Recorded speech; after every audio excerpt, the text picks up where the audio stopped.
Assalamualaikum warahmatullahi wabarakatuh. Selamat pagi anak-anak semuanya. Apa kabarnya hari ini? Baik. Oke. Sebelum kita mulai, untuk William pimpin doanya untuk pagi ini.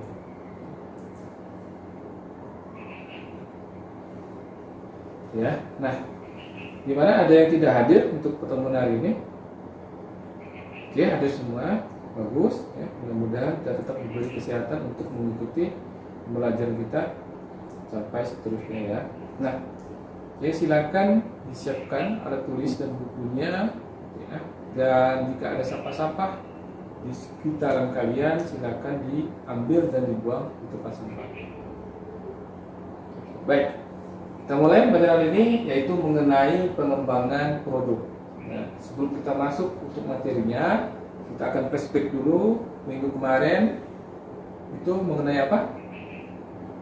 Ya, benar sekali. Minggu kemarin yaitu mengenai strategi STP atau kepanjangannya apa? Segmenting, targeting, dan positioning. Ya, segmenting bagaimana konsumen yang heterogen tadi menjadi homogen. Kemudian kita spesifikkan lagi konsumen yang seperti apa. Kemudian bagaimana kita bisa menempatkan produk kita di konsumen tadi. Ya. Nah, ketika sudah tahu kita konsumennya, maka langkah berikutnya apa? Yaitu membuat perencanaan pemasarannya, kemudian adalah pengembangan produknya, gitu ya. Oke. Nah, dari materi ini nanti kita ya pengembangan produk, kalian akan banyak manfaat yang kalian dapatkan. Di antaranya, jika kalian bekerja, mudah-mudahan nanti kalian bisa manfaatkan ilmu ini untuk pengembangan produk baru di perusahaan kalian. Kemudian jika nanti kalian berusaha, bisa kalian aplikasikan langsung. Bahkan sih cara membuat perencanaan produk itu.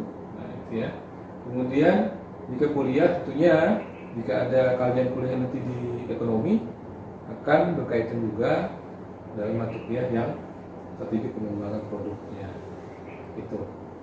Nah, tujuan belajar kita hari ini ada 4. Pertama, nantinya setelah berdiskusi, kalian diharapkan mampu mengidentifikasi alasan perusahaan untuk mengembangkan produk. Apa alasannya? Kayak kita tahu gitu ya. Kedua, mengidentifikasi langkah-langkah pengembangan produk. Ketiga, kalian bisa menentukan konsep pengembangan produk, targetnya, dan proses konsumen di desain factory. Terakhir, kalian bisa membuat laporan untuk menyelesaikan masalah di desain factory yang kalian hadapi nanti di lapangan, ya.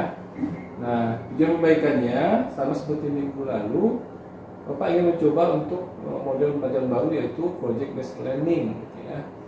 Nah, kemudian yang kedua, harapannya hasil belajaran akan terus meningkat dengan metode yang baru ini. Nah, oke. Pertama, kita masuk fase 1, pertanyaan mendasar. Jelas ya? Jadi, apapun bentuk usahanya, tujuan yang akan dicapai perusahaan atau organisasi adalah untuk mendapatkan keuntungan. Nah, pertanyaannya, untuk mendapat keuntungan itu bukan hanya dibutuhkan produk, tapi juga perencanaan yang matang, gitu ya. Nah, dengan perencanaan yang matang, maka diharapkan keuntungan itu akan tercapai secara efektif dan efisien mungkin. Jadi tidak mubazir waktu yang dibuang, biaya yang dibuang untuk penerapan hasilnya nanti, gitu ya. Gitu. Nah, kaitannya dengan perencanaan produk, kita bisa lihat contohnya di perusahaan iPhone. Nah, di iPhone ini kita bisa lihat dari dulu sampai sekarang signifikan sekali perkembangannya, gitu ya. Yang dimana dulu kita kenal iPhone ini ya handphone yang mahal, hanya orang-orang tertentu saja yang bisa beli. Nah, sekarang dia bisa membuat orang berusaha untuk membelinya. Ya, jadi dia membuat segmentasi pasar itu. Keren ya. Jadi bukan dia mencari segmen, tapi dia membuat segmen itu. Tuh. Nah, sekarang kita bisa lihat videonya. Ini adalah evolusi iPhone. Silakan dilihat, diperhatikan, kemudian dicatat poin-poin pentingnya. Dan peluncuran iPhone 12 series di tahun 2020 lalu sekaligus menandai ulang tahun ke-13 iPhone sejak generasi pertama diluncurkan pada tahun 2007 lalu. Mungkin banyak dari teman-teman di sini ada yang belum tahu bagaimana sih evolusi dari produk iPhone ini. Nah, itu dia tadi videonya, gimana?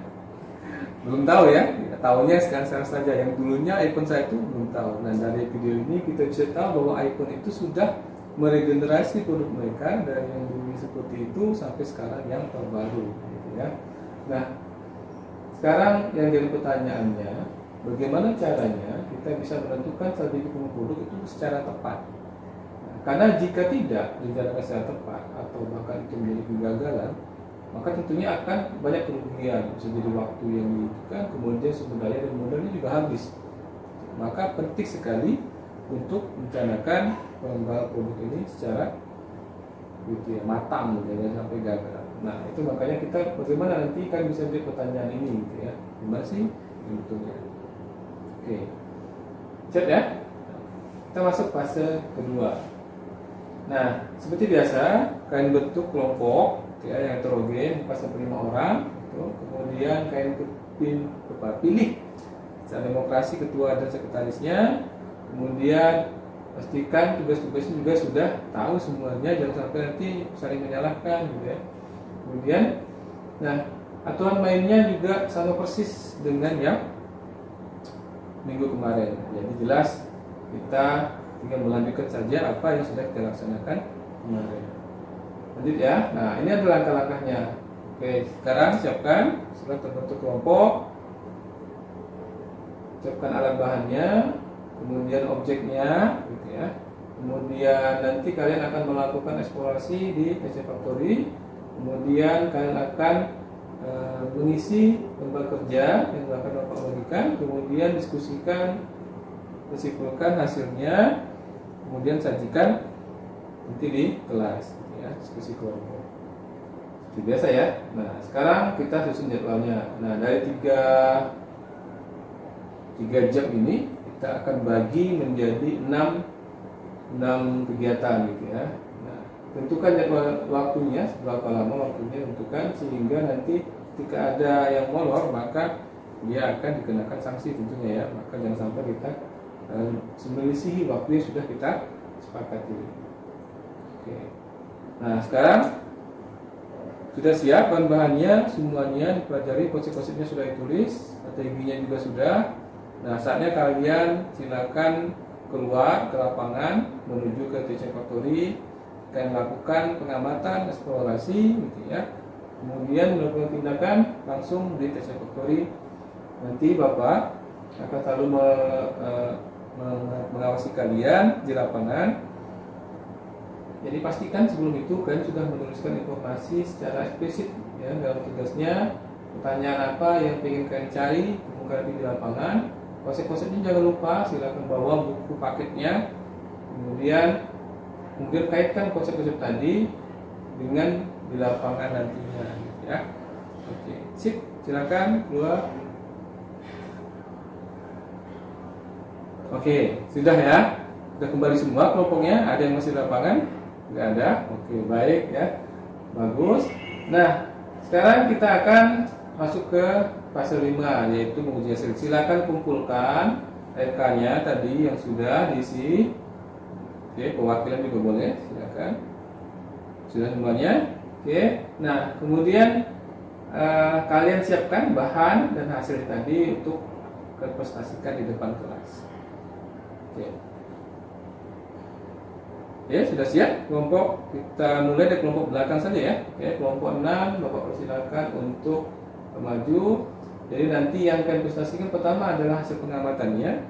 Kemudian kesulitan apa saja. Nah, Bapak mohon kelompok lain juga aktif untuk saling menanggapi gitu ya, saling berdiskusi. Silakan kelompok 6 untuk mempresentasikan hasil kerjanya. Oke, terima kasih kelompok 6. Apes dulu untuk kelompok 6. Oke, silakan. Selanjutnya kelompok 5. Dipersilakan.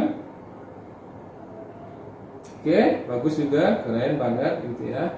Nah, itu dia tadi kelompok 1 sampai kelompok 6 sudah mempresentasikannya. Apa lihat hasilnya sudah maksimal banget dan bagus-bagus gitu ya.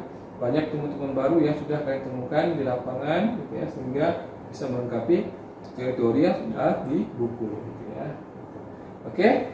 Nah, untuk itu sekarang kalian mohon buat resume yang sudah kita pelajari dari jam pertama tadi sampai jam 3 sekarang, apa saja kesimpulan yang kalian temukan di lapangan, kemudian tulis itu di kertas folio atau di buku latihan kalian, kemudian dikumpulkan. Ya, berapa menit? 15 menit cukup? Oke, cukup ya. Oke, silakan. Oke, sudah semuanya? Baik. Nah, berikutnya jangan lupa tetap kerjakan PR-nya, itu ada di halaman 126 gitu ya, silakan dikerjakan, kemudian dikumpulkan di minggu berikutnya. Nah, materi berikutnya ke depannya itu silakan dibaca di bab 5, itu mengenai diferensiasi produk. Jika nanti temu berikutnya kita sudah akan memperdalamnya. Oke, sampai di sini apakah ada pertanyaan, anak-anak? Cukup? Baik, kalau seperti itu Bapak akhiri pertemuan kita hari ini. Terima kasih atas perhatiannya, mudah-mudahan banyak manfaat untuk kita. Semoga kita tetap diberi kesehatan, tetap jaga protokol kesehatan. Kalian di luar terus jaga protokolnya sampai udah sekarang nggak lagi pakai masker apa ya, tetap jaga protokolnya sehingga kita tetap sehat, bisa ke sekolah tiap hari gitu ya. Oke, cukup. Billahi taufiq wal hidayah. Assalamualaikum warahmatullahi wabarakatuh. Oke, sampai jumpa lagi.